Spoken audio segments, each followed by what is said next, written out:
Hello and welcome to episode 4 of my brand new online series, The Big Brother Reunions. If you've missed the reunions of Big Brother Series 1, 2 and 3, check it out in the description link below. But on today's episode, I am reuniting housemates from the 4th series of the show, and we have the winner Cameron and many more. It's the biggest one we've done yet because we have the most housemates. It was just incredible to do.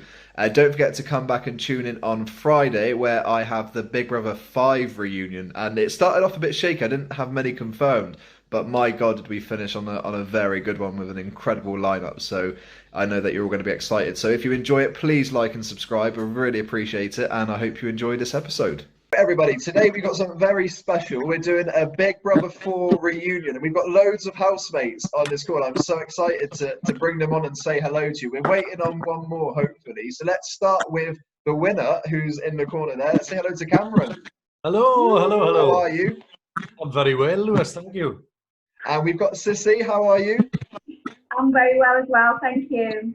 And hello to Scott. Hello. And we've got John. Hello. And we've got Justine. Hiya. How are you? And we've got Ray. How's it going? Very good, thank you. And we've got Goss. How are you? Very good, thank you very much. It's amazing. You all look so good because I had this idea, like I wouldn't recognise most of you when you come on, and you all look the same, which is really good. So how long has it been since you've all actually spoken to each other? About 16 years since everyone. All of it, yeah. Yeah, just a little bit of time. That's incredible. Boys are slightly better at keeping in touch. A long time. Long time without Justine. Yeah, I know. How you doing, Goss? You all right? I'm all right, man. Well, I follow you on the old Insta, so I'll see what you're up to. I know you do. You look. Do you know what? You look amazing. Yeah, Seriously. it does. You do, Stop yeah? it. Stop it. I know. I mean, he looks all right. When's the Right, book how coming rude. out? How rude. When- Scotty looks the same. It's a bit grayer. Yeah, a lot grayer. No, a little bit grayer. A little bit grayer, my man. Everyone looks the same. You even look tanned, Cameron. You know what? Is it nice up there? That's what happens when you're freelance and you've not worked since March and you've got a big garden. Are you Say that again, Justine. Are you still on the Orkney Islands? Yes, yeah. And believe it or not, it has been sunny. He's the president of Orkney now. He's the president. King Goss. He's living in the Orkney in the president's palace, as you can see. Look behind him. Look. Still campaigning for vote for Cameron Stout. Do you know what? Wait a minute. Wait till you see this view. Look at the view. Wow, man. Wow. Ah, Not the wow. same. Oh, Very my nice. God, that's We're beautiful. coming next year, man. Amazing. Well, Scott, it's funny you should say that because we are actually hatching a plan because somebody we know turns 40 next year. Well, that's not me. mate. That happened a long time ago. Federico, is it? So I hope you're all coming up for my 40th birthday. Yeah, right, man. 60. I thought it was 30, Cameron. You told me 30 Sorry, last week when guys. we were talking. Sorry. It's going to be a good one, Cameron. You've had plenty of Yeah. practice at it. Cameron Martin. Lucy Martin. Absolutely. Oh, mate. That's Hang on, Scott. John. Ray. Where's and Goss? I don't remember that fella. Hello. How are you, Gus? Hello, mate. You all right? Great t-shirt. Thank you very much. The best. The best. Yeah. Yeah, we've got some fans. That's it. So what I wanted to do with you guys, kind of going in order, is just actually ask you, what made you want to audition for the show back then? Was there something that kind of made you think, I'm going to give this a go? Because you're kind of going into the unknown and it's a daunting experience. So Cameron, what for you made you want to actually audition for the show? I did it as a joke, almost as a dare. And I thought back in our day, you were safe enough to do it because you had to apply on paper. It wasn't a 30-second audition in a little curtain booth, waving your bum around and saying, I'm going to be silly on TV. I thought it would be really... I thought it would be really, really safe. And so I sent away this can anybody remember how many pages the application form was? Yeah, It long must have been about Evicted. 10. John, you'll remember. 30. I mean, it was. It was between 30 and 40 pages. Yeah. And I sent it away, very safe in the knowledge that I would never hear from them again. And I was at work one day, and somebody put a call through to me, and I thought it was one of these wind-up numbers. So I put the phone down, and I put the phone down 3 times. And when they phoned back a 4th time, and they said, "We realise you're busy, but this is genuine. Phone us on this number after tea." And I still thought it was a wind-up. But yeah, I applied kind of as a joke and kind of as a dare. And what about you, Sissy? What made you want to actually apply for the show? Well, I'd never seen the show before. I wasn't interested in television or anything really, or watching stuff. And my sister dared me to apply. She emailed me the link, I think, for the form and said, "Go on then, I dare ya." And I printed it out. And then one weekend I had nothing to do, and I thought I'd look at that form. So I just looked at it, and then I just started filling it in and then drawing pictures in it, because you have to draw a self-portrait and stuff, didn't you, of yourself? And I just started, and then I finished it, and then I thought, oh, well, I'll do a video now. And then, yeah, I applied, and I found out I was on Brighton Beach, and I got a call, and they were like, "This is Big Brother, have you got pen and paper?" And I was like, "I've got an eyeliner and a newspaper." And they're like, "No," and I was just like, and his sister's looking at me going, "It's Big Brother, isn't it?" And I'm like, and then I got off the phone, and then I just ran into the water, ran down to the waterfront, and just like filled with all this mad energy. And yeah, and that was the start of the interview process, which in itself was massive. That was like full That's on. incredible. And what about you, Scott? What for you at the time thought this is the right time to apply for the show? I'd seen it. It wasn't like I didn't watch it loads after we did it, but I did watch it a bit before we did it, when it was a bit more normal, shall we say. And I just quite liked the vibe on it. I thought, that'd be all right. I quite enjoy doing that. And then what pushed me was a couple of friends in work, for some reason, said, "You should apply for that. You'd be quite good at doing that." I was like, "What do you mean quite good at it?" Whatever.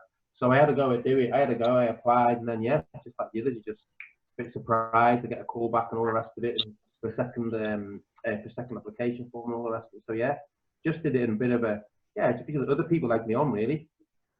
Nice. John, what about you? Well, I hadn't watched Big Brother 1 at all, and I only watched a bit of 2.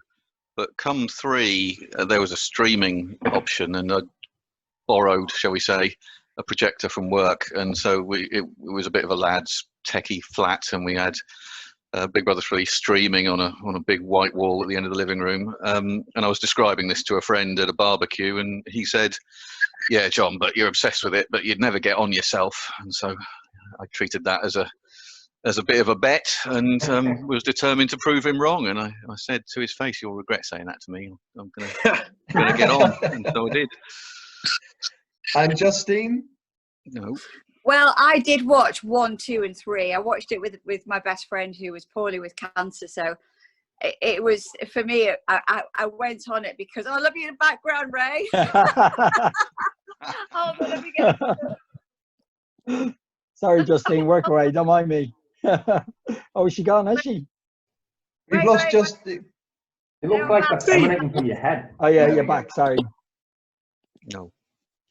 Basically, yeah, so my best friend Hayley, she was a huge fan. We used to watch it all together, and she passed away, and I said that I'd do it on her behalf, and I actually, like Cameron, I got the call, and it was just very surreal. I tell you what the most surreal thing was, though, if it was the same for everybody else, because you weren't told that you were officially through until you were in the green room, which to me still today is bizarre, because nobody knew who we were. We were just complete non-entities. We weren't celebrities, but they kept everybody's identities covered. And then we were in hotels for 2 weeks at the runs up to the run to it. And you couldn't tell anybody. So the only person that knew was my twin sister. Of course, told my mum, who of course told my dad, of course told my sisters. But yeah, my reasons for going into it was for Hayley. So yeah, that's amazing. Yeah, she was up there watching. And Ray, I mean, first of all, I want to know how you've got that background, because it's absolutely incredible. I over the weeks I've become a bit of a what do you call it? A bit of a Zoom, what do you call it? And you Expert, seriously yeah. put that in the background. So down there, Do you it can for all of see- us, Ray. You can do you can choose a virtual background. If you go see stop video down the bottom left, and you can choose a virtual background. Now I downloaded the video a while ago. Oh, sorry, the image a while ago. So I just used that, you know. But yeah, that's it. Easy enough. Amazing. So what made you want to actually apply for Big Brother? You see, I was a massive fan of the show beforehand, so I'd watched 1, 2, and 3, and I was living in Ireland beforehand. Moved over to the UK that summer, and I said, "Geez, while I'm over here, I might as well go for the show." And again, never thinking in a million years you get picked to go on that show. So you did the audition stage. It lasted about 5 or 6 months. As the weeks and the months went on, you're kind of thinking, "Geez, am I actually going to get onto the show here?" And then they told you, I think it was about 2 weeks before. They told you that. Well, they told me about 2 weeks before the show started that I'd actually made it onto the show. So yeah, it was a whirlwind. It was the whole kind of audition process and everything like that. It was mental. It was serious. It messed with your head a lot, I think, wasn't it? It really was. But again, I think the main reason, I wanted to do it was because I was just a huge fan of the show. That was it. And Goss? Well, it was the girlfriend at the time, massive fan. I watched a little bit of 2, watched all of 3, fell in love with the show. I thought, this is brilliant. Girlfriend at the time says to me, you should give it a go. So did this video on the toilet. You know, you send the video in, you're not expecting anything. And then you get the call to go to Shepherd's Bush House, went over there, had an audition, and then kind of stayed there all day because it kept telling you to come back. And then you don't hear anything. And then I went to see X-Men 2. Switched on the phone, there must have been about 4 missed calls, like, private numbers. And I remember sitting in the car, driving back, listening to Radio 1, and it was Dave Pearce, sort of like showbiz bit. And the woman said, "Oh, we don't know who the housemates are, but what we do know is the ones that haven't made it have been told." And I'm thinking, oh shit, I think I'm in. And then I ignored the phone for 24 hours. And the next day I get a call, and I'm in the kitchen, I'm working away, answer the call, guy tells me to go somewhere quiet, went to the car park, got told I was in. Couldn't believe it. Wow. You just don't think you're going to get there, and then you're told you're there. And it's the maddest feeling ever. I don't know. I had a good feeling the whole time. I thought I thought I would.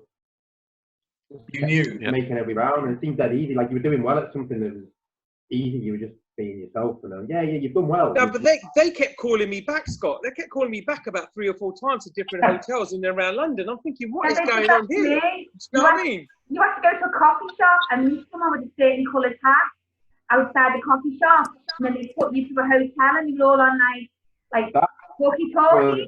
Doing that, I love that. I heard it as well.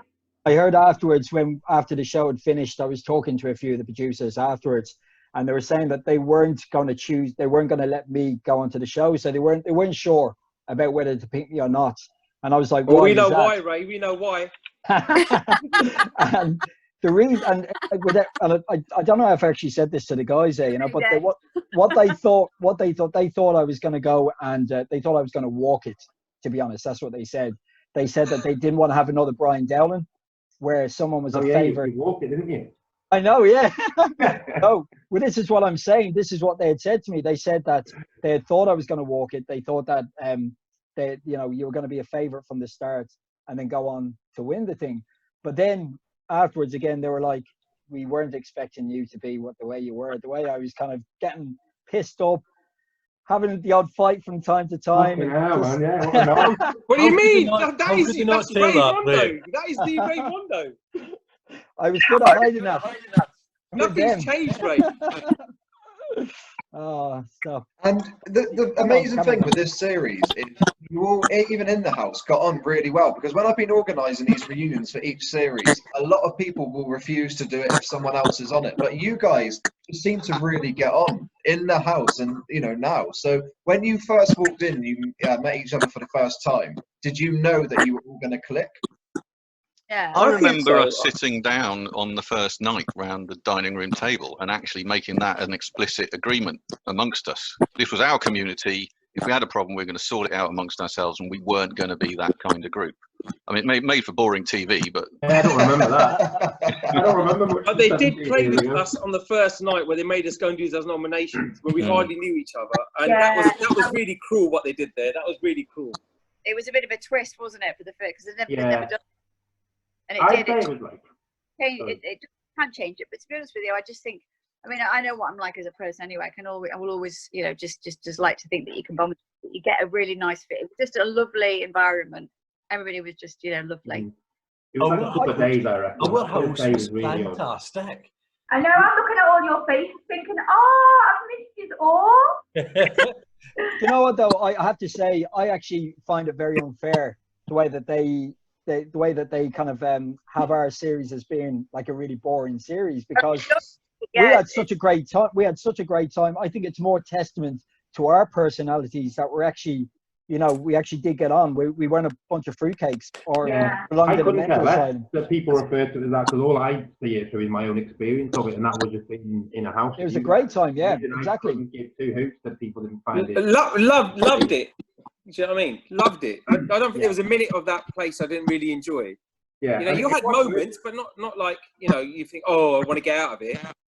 They did pick us to get on. They picked a bunch of people they thought would get on, and then what was quite surprising afterwards, they complained to us that we got on. It's like, well, don't pick people and get on. It wasn't very entertaining. It was like, oh, there's no fireworks. Scott, don't you remember being really frustrated that every time we asked for something, they turned us down? You know, we wanted a ball for the garden, and we Yeah. wanted this and that, and that kind of thing. One of the only things that they did allow us was a needle and thread and that black and green material, so that we could make hats and waistcoats for St. Patrick's Night. Cameron, we did get a lot of bricks coming over though. We could have played with those, and we did get a couple of balls with coming over as well with messages on them. That is true. Yeah, We Lewis. weren't allowed So, to play with those. so Lewis, we did ask them on a number of occasions, can they give us stuff to do? And you know, even if it was something that we got to make ourselves, and they just wouldn't give us anything. You know, and this It is the was thing really that was annoying because frustrating. remember the carpet skiing? Oh yeah. They Exactly. banned us. They said it was outside the health and safety, and we shouldn't be doing it. And it was one of the stupidest things, and it was hilarious fun. Can you remember how hot our feet got on that laminated stuff on the carpet? Holy mackerel! So Cameron, for you, what did you find the most challenging in that house? What was the one thing that you just kind of, it really got to you? It's a good question, Lewis, and I know really clearly how to answer it. And we got a chance to write this on the application form, because there was a question in there that asked what we would, I don't know, dread the most. I can't remember the exact words. And I just knew that nominating was going to be horrific. Oh, fucking hell. As the weeks went on, it just got worse and worse and worse.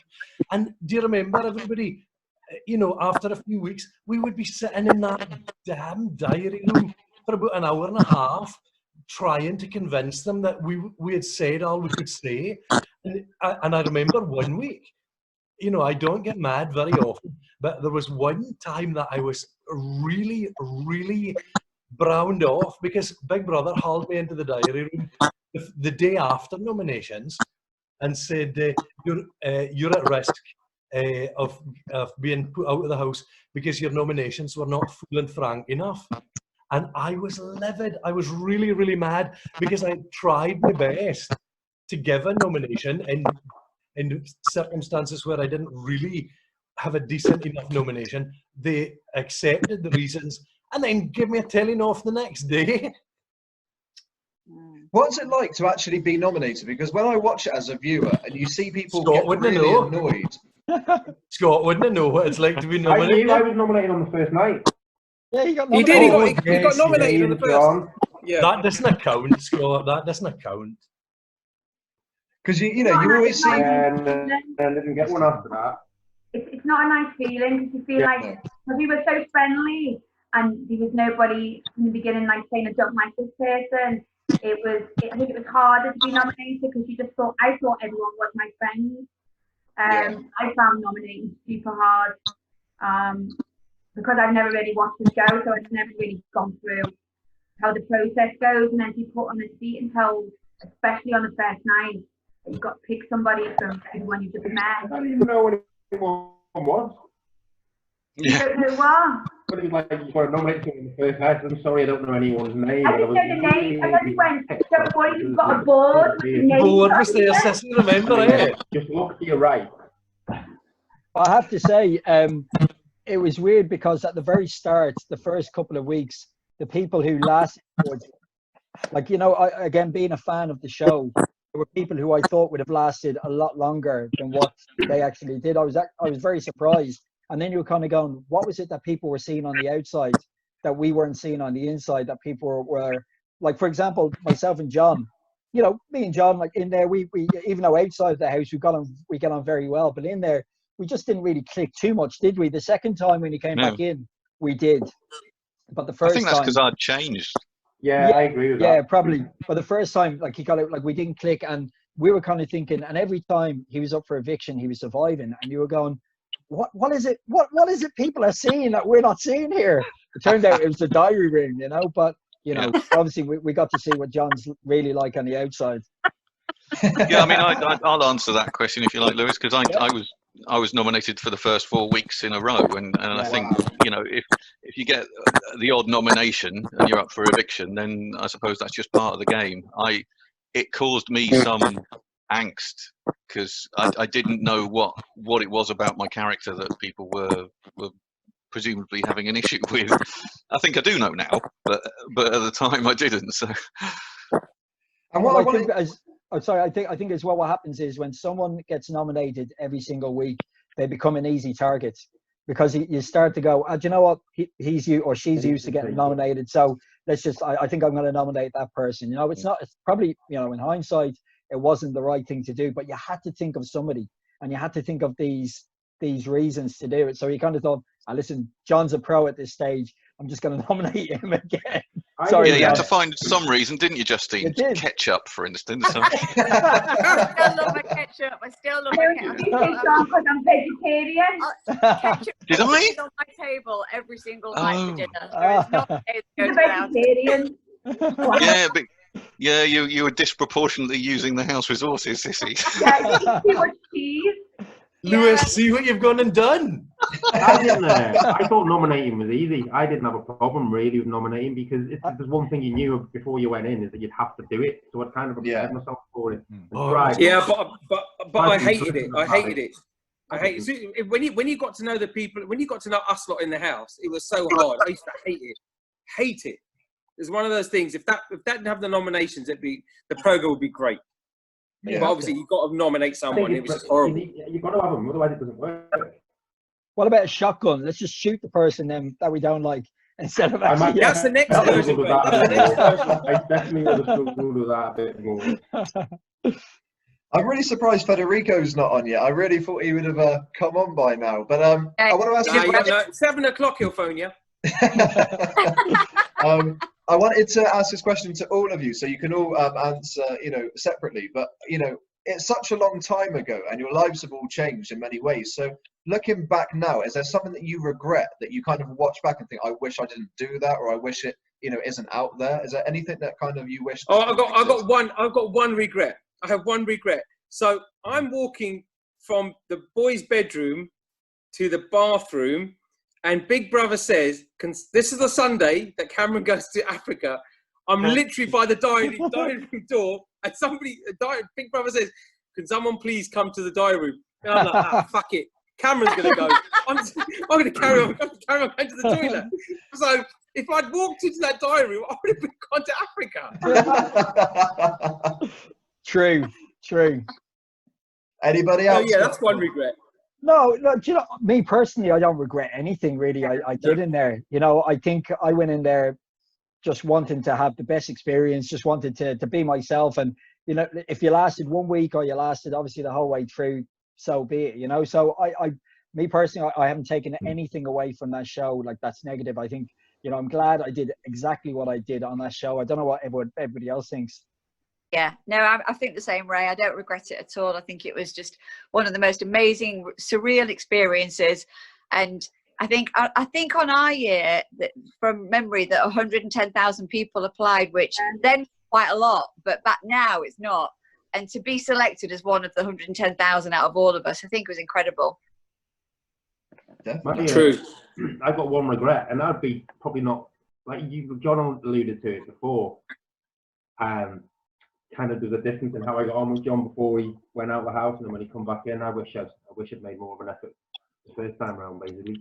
Yeah, but I was going to speak to that as well, and that's one of my regrets, Scott. You know, I think I was too guarded, not confident enough about who I was. I mean, it was unbelievable to me to get the reception I did when I came out. I wasn't expecting that in the least. And you said very kindly, I think, at the end of the show that I was a different person when I came back in the second time, and I think I genuinely was, because I let those barriers down, and I wish I had done that in the first 4 weeks. You'd had 3 weeks of going out, caning it, that's why. Pretty much, yeah. The party that's supposed to go together, didn't it?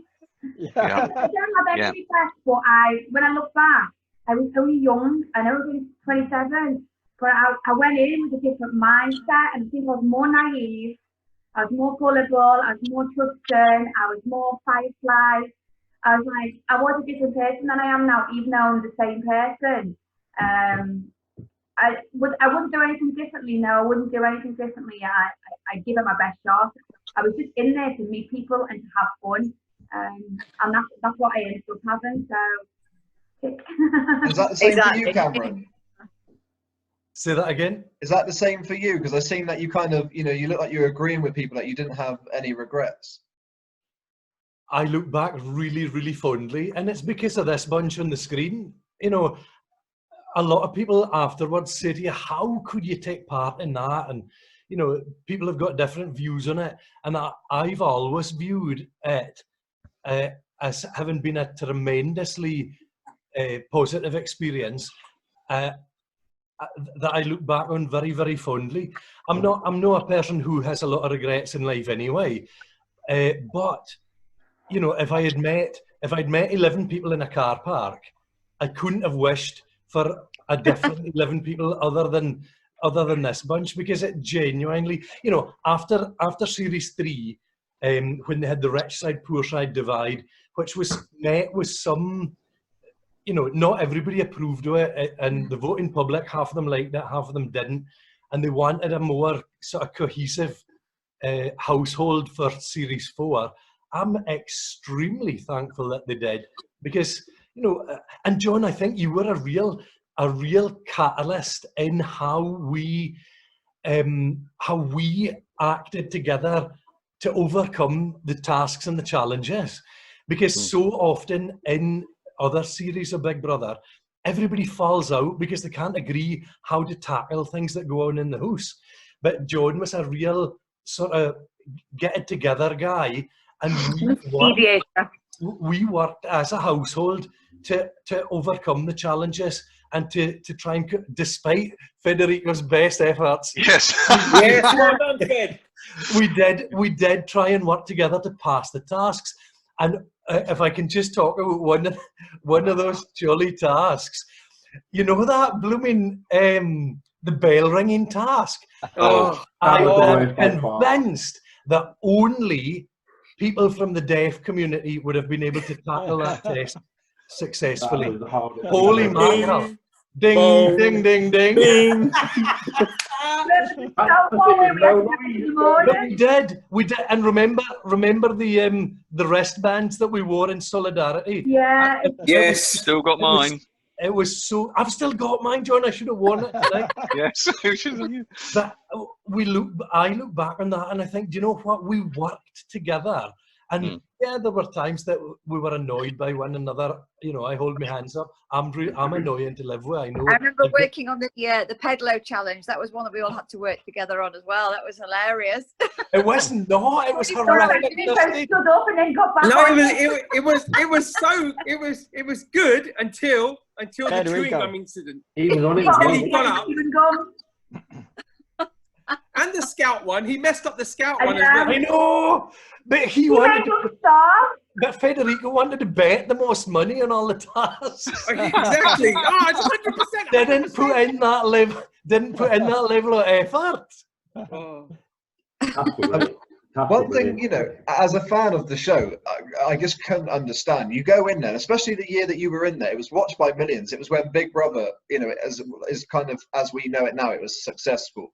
And you go in there, you're watched by millions. So when you come out in that first kind of couple of weeks, what's it like? Because you get every newspaper wanting interviews with you. I guess you get offered to do various appearances. So how do you deal with going in there and kind of deal with that overnight fame as such? We were quite lucky because we had a safety net, because we had Channel 4's breakfast show called Rise, which was presented by Kate Lawler from Big Brother 3. And they put us up in service departments in Notting Hill Gate.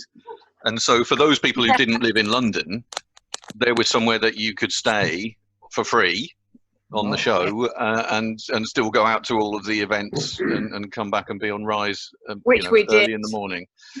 Yeah, That was a bit challenging I for think we got some an of us. award from the Sun newspaper for being the best liggerons going to the opening of an envelope. Of course, thank you very much. It's really not an invite to a party. What are you on? See, No, but afterwards- when I came out, it was like, because Tickle and Fed were on a mission, so I just jumped on their bandwagon and went with them everywhere they were going. I was going with them, and it was like the maddest 4 weeks, John, I think it was. Finish Rise and going off and do some other mad stuff during the day. It was crazy. It was absolutely mental to some of the people that we met as well. And did any of you struggle in the sense of dealing with that fame? Did you get support? Because you look at shows now like Love Island and some of the reality shows that you have, and people with social media especially, they deal with it. It's kind of a lot of pressure on them, and it leads to depression and anxiety. Easier for us because the social media weren't there. Yeah, I mean, I had an incident afterwards. So say the final was on the Friday, and then on Saturday, a lot of my friends came over from Ireland, and we had a big party. I was living in England at the time, and I went back to my house in London, and I literally just broke down in tears in the kitchen. And it was just because I missed the house, I missed the housemates. I don't know whether it all just came back to me, but luckily enough, Scott and Federico were actually moving into my place in London, I think on the Sunday. And when I first saw them after, I was only at the house fucking 2 days. But when I first saw them, I was just so happy. I was like, yes, you know. I hear that, Ray, because I was like, when I got home, like back to mum and dad's, I just ran upstairs, locked myself into the bedroom and switched on E4 so I could watch you lot. It was just weird. It was just weird because it's like you've been there 24 hours ago. You were in that house with you lot, and now you're out, but you want to be still part of the gang. Do you know what I mean? Yeah, so that was the hardest thing. That ending. So it wasn't so much. There's a bit of things that come afterwards. You kind of get to experience what a proper life must be like for a couple of weeks, and that's just fun. And that's, you know, that doesn't necessarily stay around, and it probably shouldn't. But it was what was the hardest bit was just having that camaraderie, having that thing that we had, and then when that was gone, it really felt like something's been taken away. That was quite cool. I come out and went to Glastonbury the weekend after, and then 130,000 people knew who it was. They were all like, Sissy. I was like, oh my God, you're all saying my name, it's all too much. And it was like, I was a bit overwhelmed at how many people knew me, because and they said, "Oh, you're a celebrity," and I was like, "No, I'm not. I'm just known. I'm known. I'm not a celebrity, you know." And even then, I didn't see myself as a celebrity. I see myself as somebody who was known. I think the maddest thing was when me and Cameron were in Chicago, because remember we got flown out there, right? And we're just walking down this street, and this young girl and her dad, I think it was, come running up to Cameron. Oh my God, it's Cameron from Big Brother. And I'm just like, this is mad. We're in America. What the hell's all this about? That was coming. Wow, that was it. I think what you got to know, Lewis, is that it was different the further north and west out of London you got. There was more reaction. It was like a scale. And when we were doing personal appearances around the country, then you could tell the reaction got bigger. But in London, you see Michael Caine walking down the street. Who cares about John or anybody else, you know? So actually, it wasn't that bad. And everybody had different tactics. Anushka, who got evicted first, just used to say, "No, it's not me," and walk away. And I used to do that. I that's an used to say, approach. no, it's my twin. Yes. Yeah. And I just used to deal with it, and you got to know when to use different strategies. I mean, the worst thing for me was when you're in a crowd at a nightclub and all the blokes left, and it was just a crowd of women, and that's when a crowd gets uncontrollable. There's a discipline Oh, in a John! mixed crowd. You No, I'm sorry, it is. You It's true. superstar. No, it's true. There's That was no the best thing queuing about it. discipline when all the blokes leave.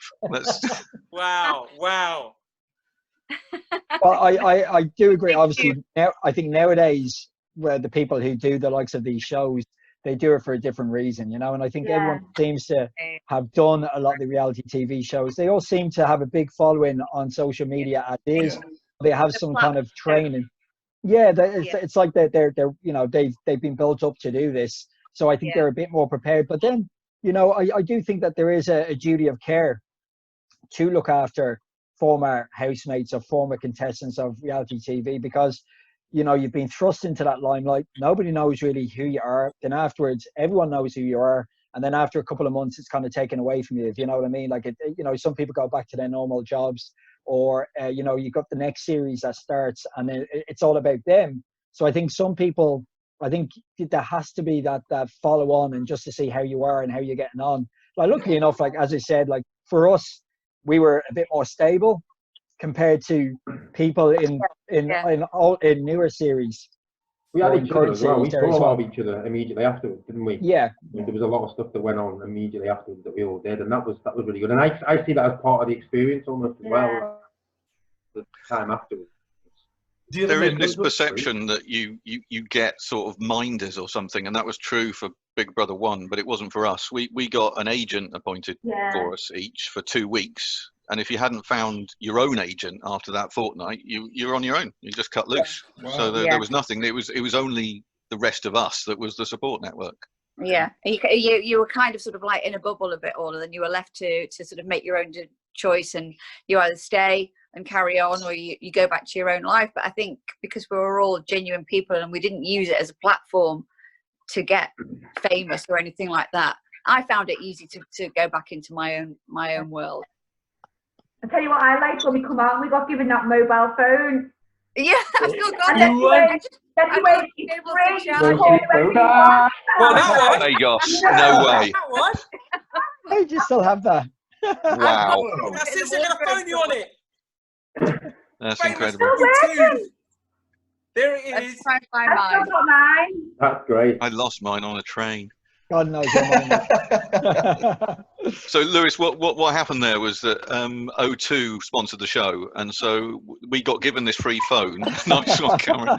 I'm phoning you, Cameron. We got phone numbers that were in sequence of eviction.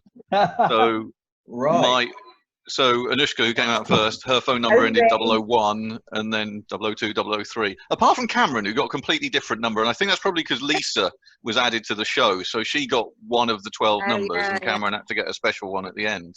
But I feel I got the best one. I got 007. Yeah. 007, still on the same number. I have no idea where mine is. It doesn't work, does it? Crazy. I still use the same number. 03. That's I'm incredible. Just talking of Lisa, Lisa was actually due to be on this call, but unfortunately her mum was taken ill, so she does send her love to everyone, and she's gutted that she can't be there. What I wanted to talk to you about, apart from Cameron, because you won't know the experience, but in regards to being evicted, what does that actually feel like? Because when you walk up the stairs and you've got the crowd out there, you can kind of hear a little bit of the reaction. What's it like to have the experience of being evicted, to meet Davina, to be interviewed? Madness. Is it? It's Complete madness. Yeah. And it's madness. And for everybody who's talking now, wait to hear had about that mad experience of the crowd being there. I'm the only one who had no crowd. Was it the bomb scare? On a Saturday after the bomb scare. Were you the bomb There was scare? no crowd, so I never got to experience any of that. Oh gosh. That's quite funny. I'm walking into a studio and all my friends are going, "Hey, Sissy, you're so fine." She did Sissy on. I was just like, what? It's That's probably the maddest part, actually, coming out. Maddest part of the experience. Yeah, that's just ridiculous. It's like being born, girl coming out of this secure womb, into the birth canal, and then being back out. The whale can have all these places looking at you. I have to say now, I do feel sorry for Gus that he didn't get to experience that, because, you know, I think that's part of the experience. Yeah. To be nominated, to be up for eviction, and obviously then to finally leave as the winner, or to leave obviously to a big crowd out there, because we actually didn't have a crowd going in either. I think earlier was the first year, so Gus missed the whole crowd going in and missed going out. Do you know what? So. It was like I was expecting someone to be there, or a small crowd, but there was nothing. There was literally Ali from Radio 1, Stacey, the girlfriend, and obviously Bill. That was the only 3 people, and Davina. So you're coming down these stairs to an empty car park. That's brilliant. Was a crowd going for the first night? I'm sure there was. What's that? No, it's just family, wasn't it? Just family and 10 people for the press. Yeah. Yeah. In fairness, the first night was so nerve-wracking. Yeah, the first night was so nerve-wracking, so you don't remember too much. I remember coming down the stairs and I could smell fresh paint, and then you were in there. You were in there, Cameron, with Notion. You had me a glass of champagne. I thought, I think I'm gonna like it here. That was weird. That was like stepping into heaven. It's so light. Yeah, so bright in there. Yeah. The thing is, it's coming down those stairs. It's that whole coming down the stairs, because you don't know what to expect, and your heart rate is like all over the place. Yeah. You know, you're nervous. But then, as soon as I came down the stairs, and obviously Cameron was there, Anushka was there, and it was like, do you know what I mean? It was then because luckily they put you in first, Cam. You just calmed everybody down. Listen, do you know what I didn't have any preconceived notions about how I expected it to be, or even how I wanted it to be. But there was 2 things that I was really desperate about, and I desperately didn't want to be the first person in the house, and I desperately didn't want to be the last person in. So I was really, really glad. In the middle. Well, I was second. Anushka was in First, swagger on that booty around. So I was coming in and seeing champagne or prosecco, and I was like, "Oh, cool in here." See, nobody had heard of prosecco in 2003. Exactly. No, Carver, yeah. It came a decade later. So yeah, I was really glad that Anushka was in first, because I couldn't have handled being in there. You know, I remember thinking, "Oh, that rug looks like grass," and then the big yellow table in the shape of the eye. And do you know what's really sad? I tried to buy our sofas after it. Yeah. Oh, and no joy. Oh, Sure, they had to keep it for Team Big Brother. Yeah. Remember that was on after. That was on our after. oh yeah, night, yeah. right? Was that a week? Was that only a week or 2 weeks? I was going to say to you, Ray, do you remember one of the O2 parties, and we were brought back into the house? Yeah. And you remember yeah. we come in the end garden door? Yeah. That was it was mad, because that was the first time back in the house, and I had this. I was just the weirdest feeling. You turned and went back out the garden door. Yeah, it was just so freaky. I'd seeing other people inside the house that weren't the housemates. That's what you said. Were they competition winners or stuff like that? I can't handle. Yeah, I think so. In our house. And do you remember we walked through the back? Yeah. Mm. How dare these people be in our house without? Yeah, it was our house. Oh. Hello. Introduce yourself, Sissy. Introduce us. Hello. She's called Berry Ann. Hi. Hello. No, I meant us. Introduce us, Sissy. It's Scott. I'm stunning. Hi. Oh, hello, gorgeous. I've seen you do your dance moves on Instagram. Well, You're famous. we've seen you doing your dance moves on Instagram too. So this Lewis, your question was about leaving, I think, and my answer to that, I guess, is it was the most terrifying thing I've ever done. walking up those stairs. I'm convinced I had a form of Stockholm syndrome in a way. I didn't want to leave the safety of that house.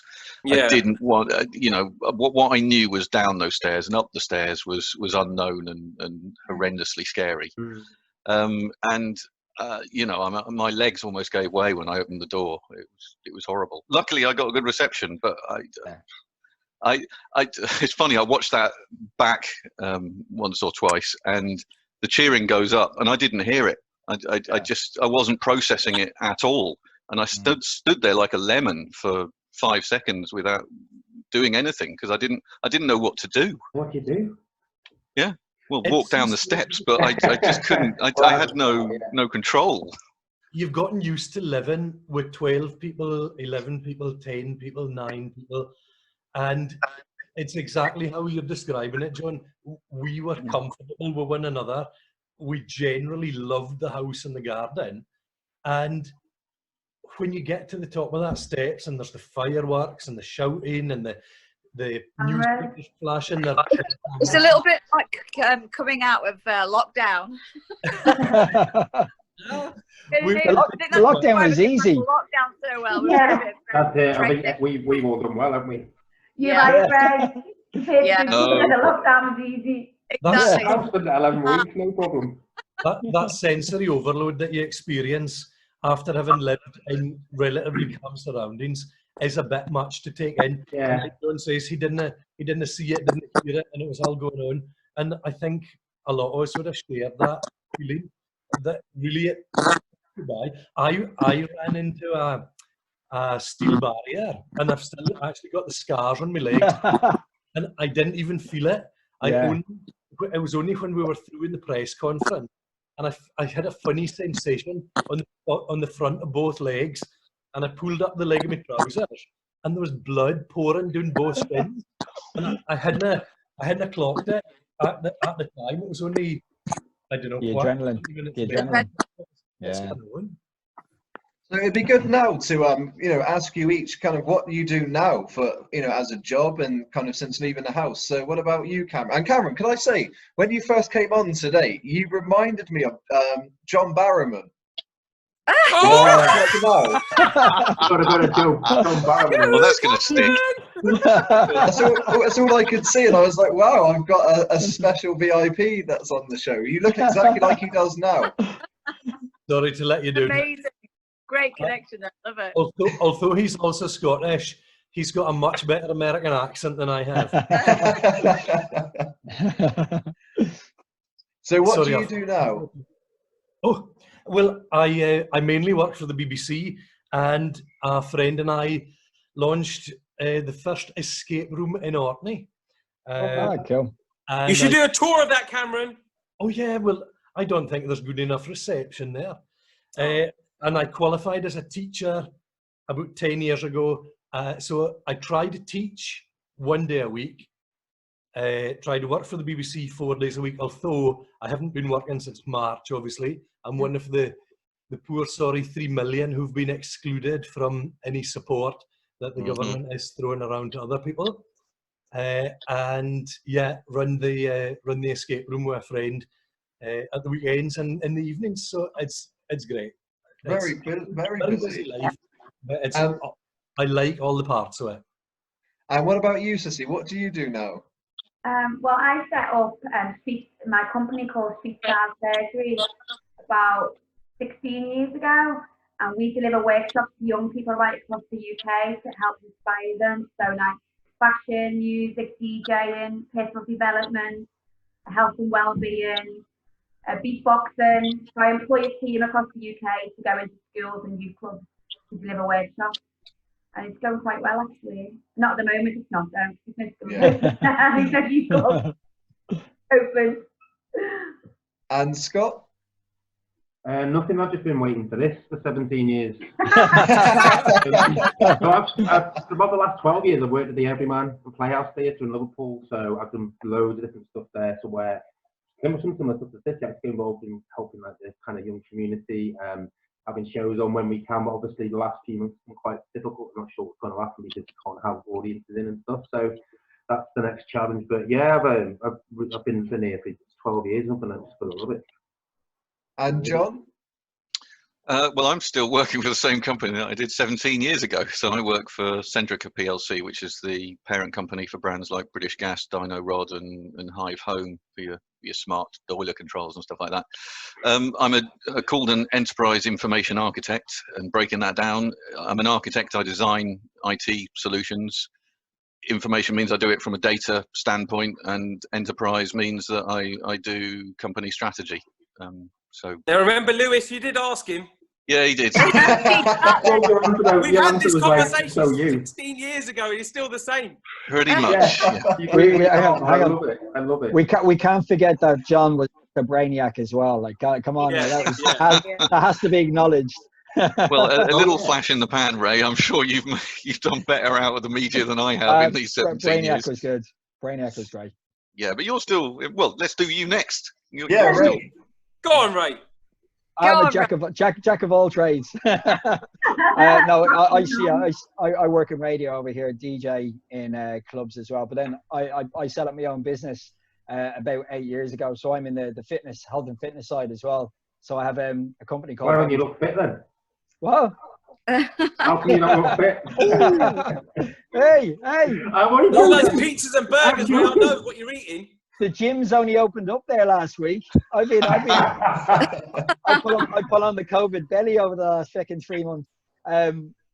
So I have a company called Body First Nutrition. So we do all the sports nutrition supplements. We have a healthy meal prep company, but I also do a lot of music for all the gyms and stuff like that as well. So wow. Yeah, bit busy. And Fantastic. Justine? Well, I've been in IT as well for a long time. So I work for an IT recruitment company. I actually recruit guys like you, John. So if you ever need a new job, I'll be able to help you out. And then I've got a wonderful partner, Mars. I've got 4 stepkids. I know, I just don't know where I have time. Down to 1 dog. But yeah, living life in Harrogate, North Yorkshire, still going out partying and clubbing and, and spending as much time as I can with my twin sister and my family. But yeah, it's great. It's been an absolute whirlwind, to be honest with you. It's just been, I can't believe I'm only 21. Yeah, life's great. And Goss, what about you? So I've got my own catering company, Fresh and Funky Catering. So we're events catering company, but obviously at the moment, no events. But we also do a lot of TV and film work. So we dipped our toe into film world end of last year, and that was a Benedict Cumberbatch film which is coming out. And we do a lot of TV production. It's really strange because, believe it or not, we did 2 years catering for Big Brother when it was on with Emma and them lot. The sort of like the last. Well, you know that, Tickle, anyway, for the last couple of years. And it was really strange going back there and doing the food for that. But the best one this year was Harry Styles' video that we done. Oh, and I got a hug from that boy, man. I love the One Direction. But then also I do Saturdays and Sundays, I do West Side Radio, hip-hop and R&B radio station, do the breakfast show on there, which is banging. And so, yeah, that's all good. So that's what I'm up to. This has been so refreshing because you genuinely all get on. I mean, we've done this we did series 2 reunion, and there was a little bit of kind of still animosity there, but you guys just get on really well, and it's nice to hear your stories in the house. So the last kind of question I want to ask is, did you all think that Cameron was a deserved winner? Yeah. Yeah. No, I should have won. Absolutely. At the time or now? Me personally, I thought that Scott was going to win it. I thought Scott was going to win it. Cameron was going to come second. I thought I was going to come third. This is the final week. Ray did come. I came 3 times. No, but yeah, at the time, I thought that Scott was going to win the show. Mm.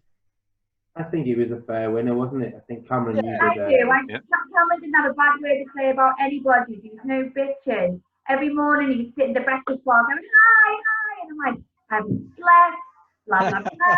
And he was just always like happy. Yeah. And Well, you had the J word, didn't you, Cam? Winner. You had the J word. You had the journey. I do think you maybe nothing wrong with this. You maybe played it differently from other people. Like maybe you played it. Yeah. I think It was a game he won. And that was good. because I think Cameron, if it was, Yeah, I think, that's good. Yeah, that's great. That's really good. I think what happened you, for Cameron, because I think the first couple of weeks, I think Cameron was, I think he was kind of floating along, all that. But I think what changed it for him was when he went to Africa and he came back a different person, and he became a bit more cheeky. He kind of came out of his shell a bit more, and I think that's when I think that's what kind of won it for him in that It was the sense. drugs. The drugs. But you didn't drink at all. I wish you drank. At least then some of us might have actually had the chance to win it. And of course, the other way of answering your question, Lewis, is that you've got to define what winning means. Yeah. And If we're all winners, aren't we? Dancing, Yeah, well said, John. Cameron, will you do it? What's that? If Strictly come knocking, will you do it? I'll tell you what. I'll tell you what I'm not doing. It's that thing that they do on ice skates. Absolutely no. Ooh, yeah. You'd be good at that, Cameron. It snows a lot up there, doesn't it? Precious. But Not Lewis, doing I have What one about, thing what that about John Barrowman doubles then? Oh yes. I don't want that ever mentioned again. Hi, John. Sorry, mate. You know what? I think that's it's a lovely compliment. Ray, It's lovely to see you all again. and Cameron, this finally for you, what was it like when you heard your name revealed as the winner? Because that's a life change. Not only do you get the money, which is life changing, but to have the nation get behind you and actually vote you. I mean, the votes that you got to win weren't like like you mentioned Emma Willis hosting the show. You would never get that many votes to as a winner. So you had, was it millions people voted for you to win? Well, I've had to watch the final on the DVD because Wow. I've got really, really vivid memories of ever so much of the experience. And Read it in the book. I've got, but I don't really have a personal memory of the final night. I can remember me and Ray standing, holding on to one another's arms. And when Davina's voice came on, Ray said, it's you. And I just thought, there's no way it's me. Because, again, Ray's the cheeky chap with the six-pack, with the, there was Not just, longer. there was Not so, longer. there was so much. I'm working on it. Beck you, right? Mate. Put it away. Put it away. I just thought I couldn't believe that at the end that I was still sitting there with those three there, plus Steph, and then gradually it whittled. And I had a hard time fathoming that out. I was glad that we had wine in the cups and somebody had made a banoffee pudding. And it was actually really, really horrible when Ray left, being in that environment on your own. It was horrible. But on the other side of that, if Davina had come down the stairs and said, guess what, Cameron, it's all been a joke, you've got to stay in here for another 9 weeks, I would have gladly done it. I enjoyed it. By yourself? No. No, but I had enjoyed all of these folks so much that I would have gladly done another 9 weeks with them all, and that's genuine. I really did, and it's great to meet up tonight. The boys had a long weekend in Edinburgh a couple of Septembers ago. Was it October? When did we do it? 2016. 2016. No. Was it? More recent than that, surely. No, it was 2016. 2016, boys. It was before Rhea was born. Rhea was born in October. So it was a couple of weeks before she was. Yeah, because you were kind of dodgy, weren't you? I was like, I've got to watch my phone quick because Danny. I was like, Jesus. Yeah. I get that call. I have to go. This is typical Ray. We're in Edinburgh. It's like winter time. He turns up with no jacket. I mean, no, just a shirt and a t-shirt, no jacket. We're like typical Ray. It was funny too when we were in Edinburgh. Weren't we? We were at an Indian restaurant at the top of Lothian Road, And one of the waiters came over and said, "Oh, excuse me, aren't you Cameron for Big Brother?" And I said, "Well, just look around the table." And the guy went from one face to the next, to the next. You're all Scott. Next time. I know. I couldn't make that one. I was gutted. I can't believe it was 4 years ago. I thought that was like 2 years ago. Yeah. And even the girls. And now, even the now, girls now come these two of the girls there, you got no excuses. Yeah. Yeah. We ought to come to Liverpool next time. Can you get flights from Orkney to Liverpool? Celebrations. Can I get what? Can I get flights to Liverpool? I don't No, need to fly Cameron, there. can you get flights from Orkney to Liverpool? Is that a... Nobody in Liverpool's turning 40 next year, John. It's Orkney or Box. Cameron, you keep telling me it's 30. I go to Liverpool. 30, 40. I don't want to go to Liverpool. I want to go somewhere else. But yeah, I think Cameron was too. We were that lucky. We had, I didn't make that last one, but we kept in touch over the years. We've seen each other since, a year or two afterwards, that sort of stuff. And I think our series may be viewed as like the most boring, but I think we're the luckiest because there's no way anybody else that met people like we did. Yeah, I agree. Absolutely. Well, guys, it's been amazing, and this is just to see you all get on so well. I think it's nice, and people that love the show and fans of the show, to see you all still get on so well, and to get so many of you. I don't know what happened to Federico, unfortunately, but honestly, thank you so much for coming on. He's asleep, and I tell you, he'll wake up at 8 o'clock and he'll realise he had to do this, and he'll phone you up and say, "I'm ready to go now." That's what he'll do. Let's do it. No, hang on. Federico's on Facebook giving out about coronavirus at the moment and saying it's all a big conspiracy and that there's no such thing. That's where he's at right now. Are you serious? That's what he's like on Facebook. Well, that's what he'll be doing, won't he? That boy, man. He's not going to change, Ray. He's not going to change. No. There we go. I did say it was a good one. It was so good to have so many on there. And what I loved about this one is how well they all got on. I know that they talk all the time. They have Zoom calls, quizzes, and different things like that. And Cameron and the others are just such nice people. So don't forget to come back and watch the new episode on Friday for the Big Brother 5 reunion. It's one of the most fun, explosive ones that we've done yet. So come back and tune in. You're not going to be disappointed. Thank you very much.